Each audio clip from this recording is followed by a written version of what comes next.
Hello and welcome to Waywayves. In this video, we begin in Western Europe and the United States, where global leadership, military alliances, and new diplomatic architectures are being tested in ways few analysts expected.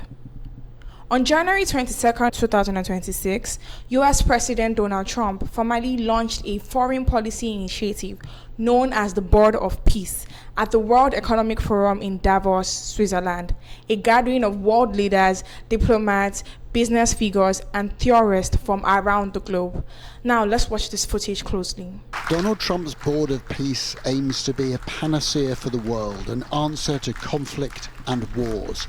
It is a global ambition, one that was born out of a desire to bring peace to Gaza and to expand America's influence. We're going to be very successful in Gaza. It's going to be a great thing to watch, and we can do other things. We can do numerous other things. Once this board is completely formed, we can do pretty much whatever we want to do, and we'll do it in conjunction with the United Nations, you know. Congratulations, President Trump. In Davos, among the optimism and rhetoric, we got an insight into what America thinks Gaza might look like one day. Computer-generated images of skyscrapers and gleaming new cities, a place called New Gaza. New Gaza. It could be a hope, it could be a destination, have a lot of industry, and really be a place that the people there can thrive, have great employment. Once this starts going, we think there should be 100% full employment and opportunity for everybody there. And we have a lot of data on what can be, but we think that this really gives the Gazan people an opportunity to live their aspirations. But it all starts with security, and it all starts with governance. For Team Trump, it is an attempt to invigorate a peace process that has seemed to slow. In both Israel and Gaza, there is frustration that more is not being done towards this peace plan. So there's a hope that Donald Trump's creation of the Board of Peace and all the other institutions will at least generate momentum. When you see the destruction of Gaza, the idea of a shimmering bright future seems at best unlikely. As you just saw on your screen, this was not a small announcement. Trump signed the founding charter of the Board of Peace before representatives from nearly 20 countries. Only a handful of invited long-standing allies were present. Major Western European nations, historically core supporters of UN-led diplomacy, were absent from the ceremony itself. Now, this initiative was originally pitched as a mechanism to help oversee the ceasefire and reconstruction process in Gaza under a UN Security Council mandate.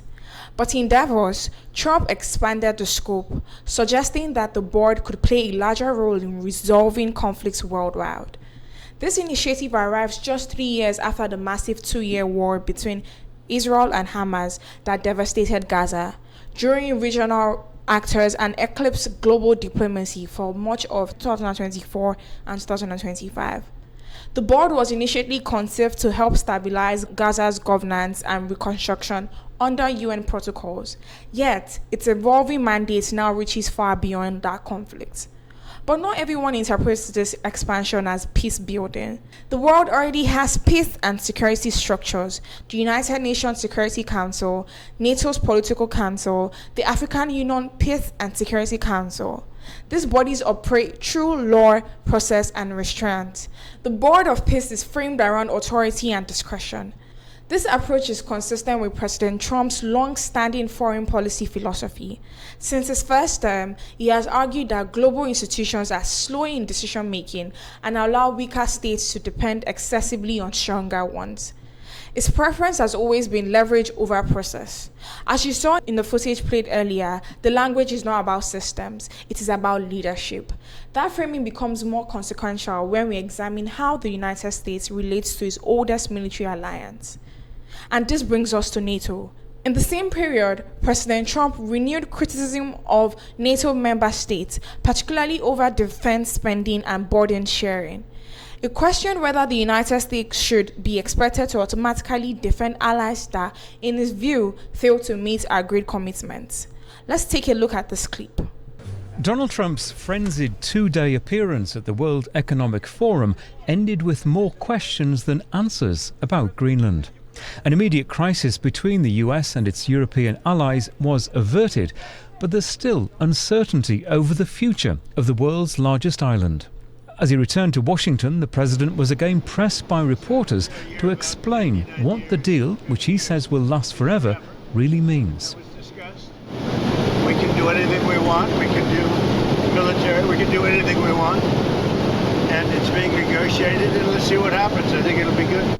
Mr. Trump added that we would know more in 2 weeks.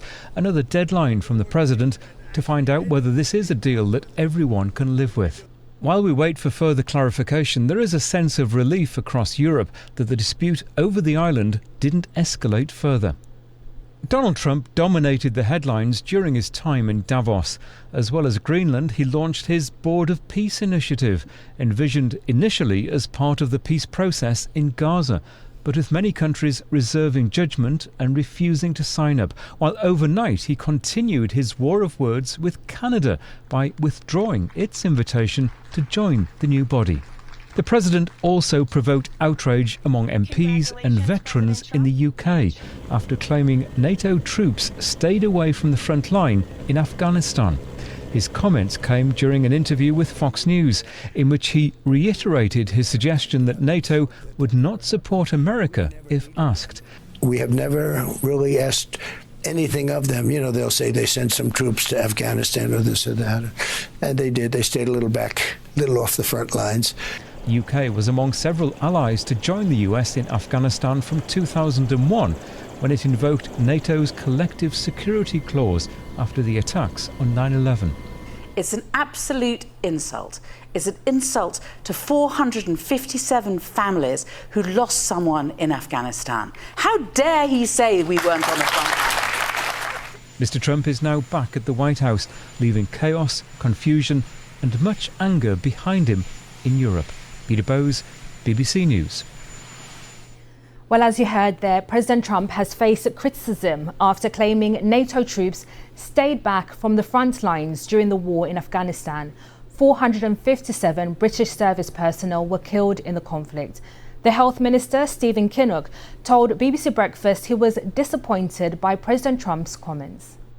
Our armed forces are the definition of patriotism, courage, dedication, professionalism. They put their lives on the line to defend our country. And I am disappointed by President Trump's comments, because to imply that we, as a country that has always stood shoulder to shoulder with the United States and the other European NATO allies, have stood shoulder to shoulder with the United States, have taken part in US-led missions in places like Afghanistan and Iraq. 457 British soldiers lost their lives. NATO is not simply a military alliance, it is a deterrence mechanism. Its strength lies not only in weapons, but in certainty. When the certainty is questioned, risk calculations change. UK Prime Minister Keir Starmer responded sharply, calling Trump's remarks insulting. Now let's take a look at this. Let me start by paying tribute to the 457 of our armed services who lost their lives in Afghanistan. I will never forget their courage, their bravery, and the sacrifice that they made for their country. There are many also who were injured, some with life-changing injuries. And so I consider President Trump's remarks to be insulting and frankly appalling.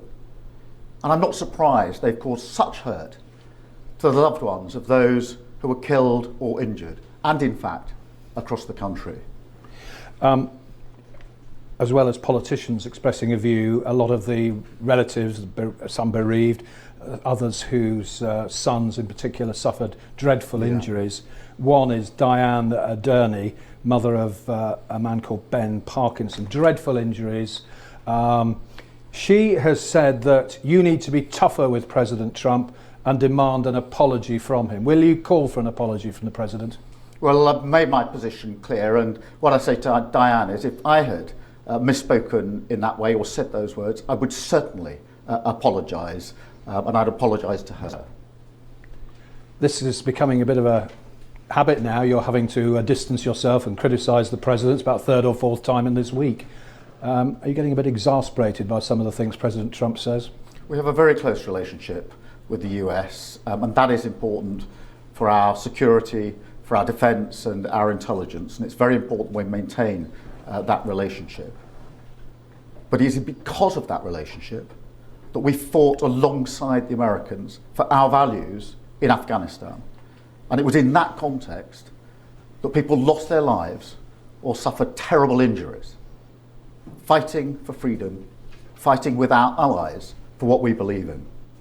So Keir Starmer issuing that statement following those words from President Trump when he spoke to Fox News, something that has caused an awful lot of upset. We've been seeing that across the day here on BBC News when he said that we've never needed them, talking about NATO allied forces, saying they'll say that they sent some troops to Afghanistan, and they did. They stayed a little back, a little off the front line, something that, as we've been hearing, it's caused a lot of offence and an awful lot of upset as well. Well, we can speak to somebody who actually served in Helmand province, somebody who has first-hand experience, Dr. Patrick Bury, a former NATO analyst and defence expert at the University of Bath. Like I was saying, you're a former infantry captain who served in Helmand province. Just your reaction to the President of the United States talking about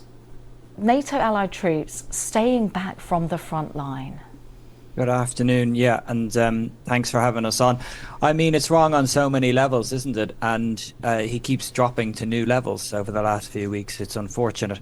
I think it's wrong factually. As you know, we've lost 457 service members in this country, another over 2,000 badly injured, so that's the cost there. And then you've got the other nations that really did fight, the Danes, the Dutch, the Canadians, the Norwegians, and even with smaller contingents, the Czechs, the Baltic states, you know, who went to the high-risk areas and fought hard alongside their American allies. That's the thing that really bites. So it's uninformed, it's incorrect. And it is insulting because, you know, at the basis of this, I had the honor and the privilege to lead US Marine Corps soldiers in Sangin as well as British, and we fought together as brothers. We were integrated platoons. We casevaced our wounded and our dead together often, and the level, and so there's that brotherhood. You know, you've been in combat in that brotherhood, and that's important. And for a man who, frankly, deferred the draft 5 times for bone spurs, you know, in Vietnam, to come round and then question that kind of brotherhood, that's deeply insulting. And when you talk about that kind of brotherhood, what do you think your American brothers who you fought alongside, what must they be thinking about their Commander-in-Chief? Well, I don't know. I can't speak for them. But what I can say is that certainly those kind of sentiments were not made at all to those of us on the front line fighting together. That response was not rhetorical, it was strategic. Starmer's reference to NATO is not academic. He, along with military leaders and former service members, noted that over 3,500 NATO troops died in Afghanistan, including 457 from the United Kingdom alone. The United Kingdom is one of NATO's most active members. British troops are deployed across NATO operations. British defense planning is deeply integrated into the alliance structure.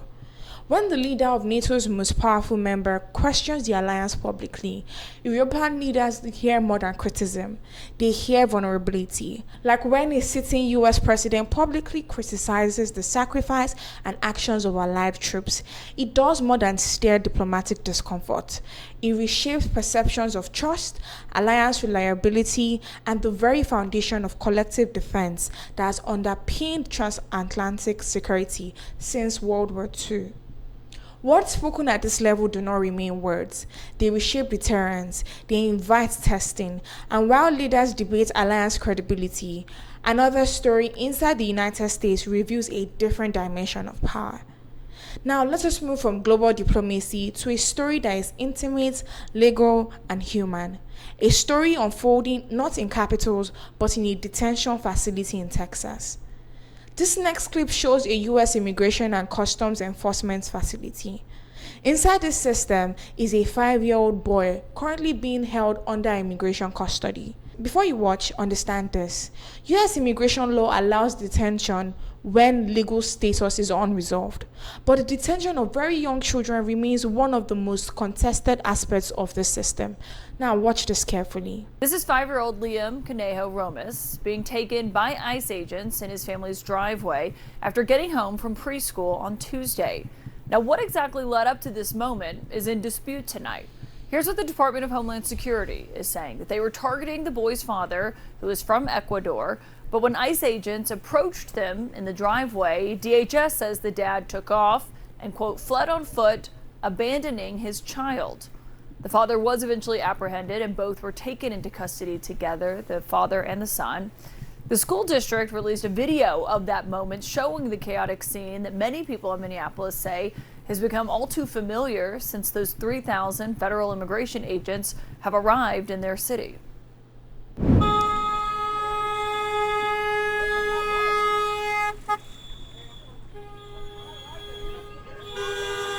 your humanity?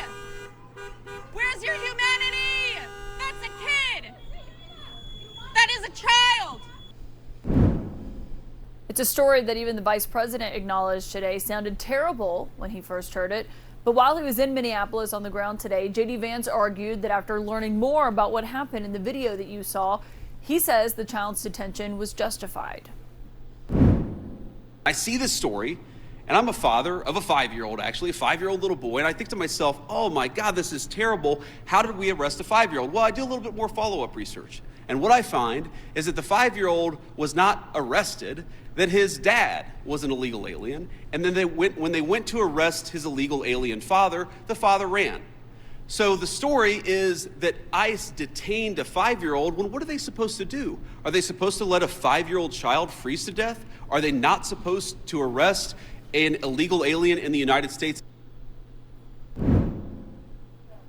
Now, attorneys for the family are arguing tonight that they have an active case, an active asylum case, and therefore they are in the country legally.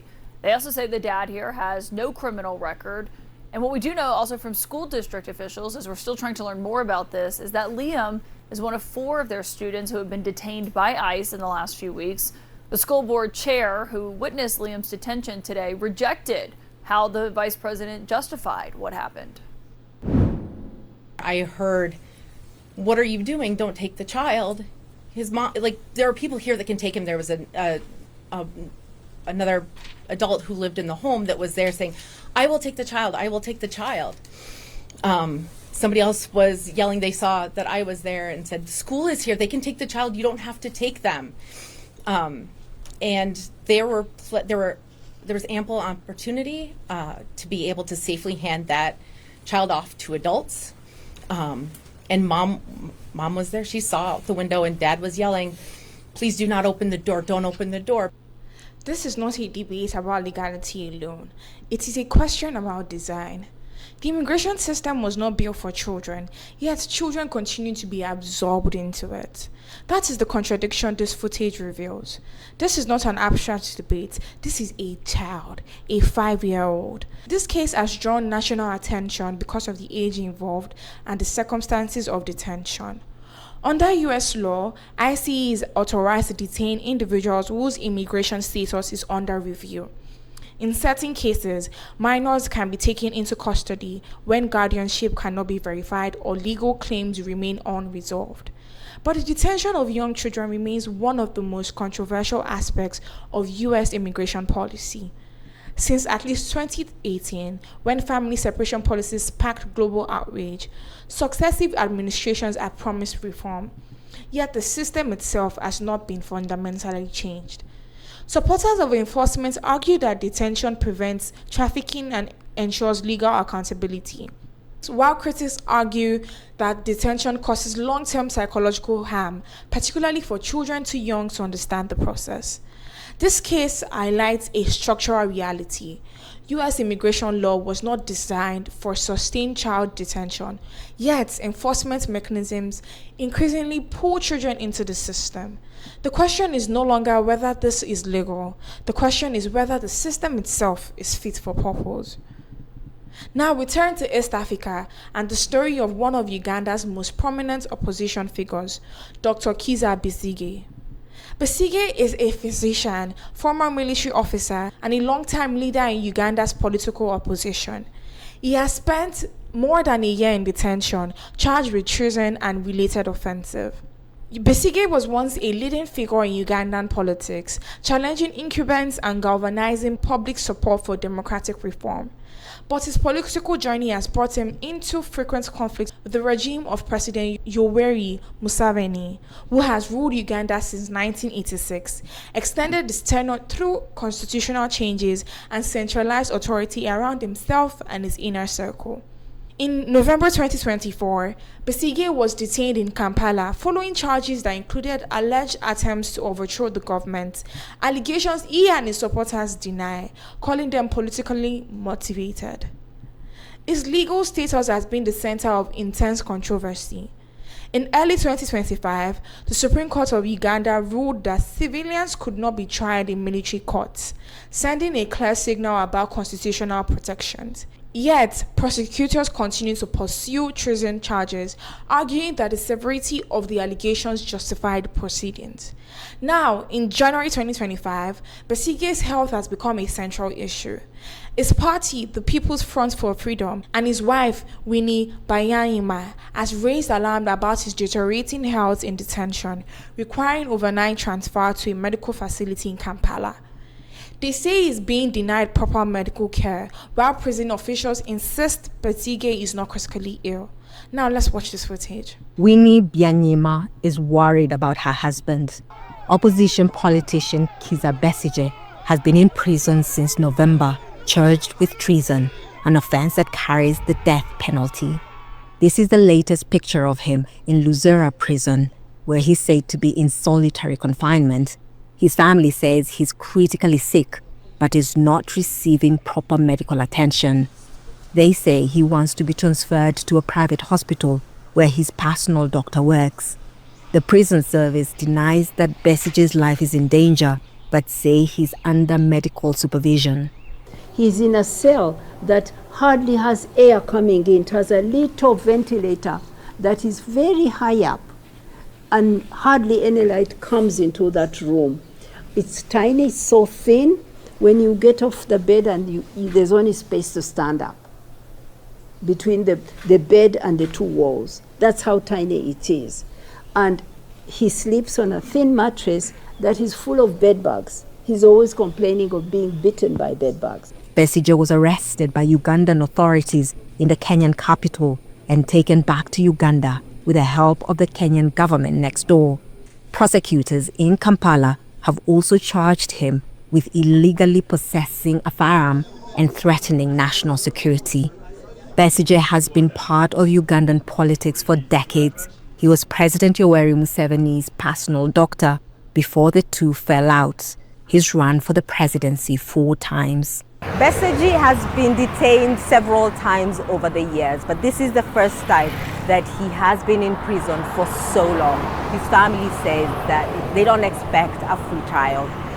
The country has just come out of an election that was marred by violence and opposition accusations of intimidation. President Museveni was declared the winner. His main rival, Robert Kyagulanyi, known as Bobi Wine, and another candidate have rejected the results. Catherine Soy, Al Jazeera, Kampala. This is not merely a health update. It raises questions about detention conditions, access to independent medical care, and respect for the basic rights of political prisoners. Besigye has been a prominent critic of Museveni's constitutional changes, including the elimination of age and term limits, reforms that critics argue erode democratic safeguards in Uganda. Human rights organizations, including Amnesty International, have called for his release, arguing that prolonged detention under politically sensitive charges violates both national and international standards. This is not just politics. It is a test of a nation's commitment to rule of law, dignity, and fairness. Now we end in Nigeria. On Friday, January 23rd, 2026, at approximately 1 p.m., Nigeria's national electricity grid collapsed, recording zero load across Abuja, Eko, Benin, Jos, and other regions. Before you watch, understand this.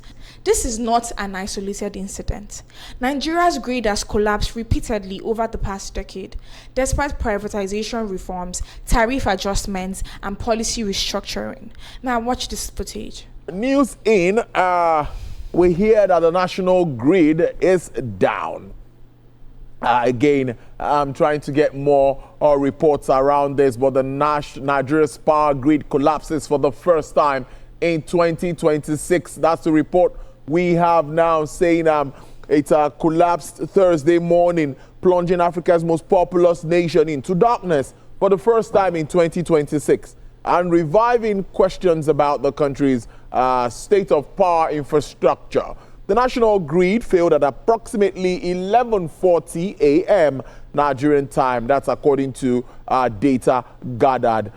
We show that the load profile as at 1 p.m. shows that all distribution companies, discos including Abuja, Eko, Benin, Enugu, Ibadan, Jos, Kaduna, Port Harcourt, and Yola, had zero load.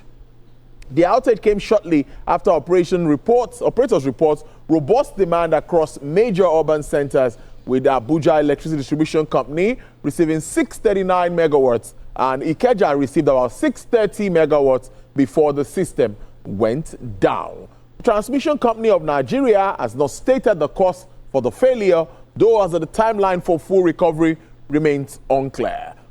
Now, this is not rare, and that is the problem. Electricity is literally the backbone of healthcare, water, education, and commerce. Repeated grid collapse signals systemic neglect. This footage shows what policy failure looks like in real life. Eventually, generators fill the gap, but only for those who can afford them. Energy inequality becomes social inequality, and this is not a technical issue, it is a governance issue. Until energy infrastructure is treated as a national priority rather than a temporary crisis, this cycle will continue. And now, across the stories, one truth is consistent.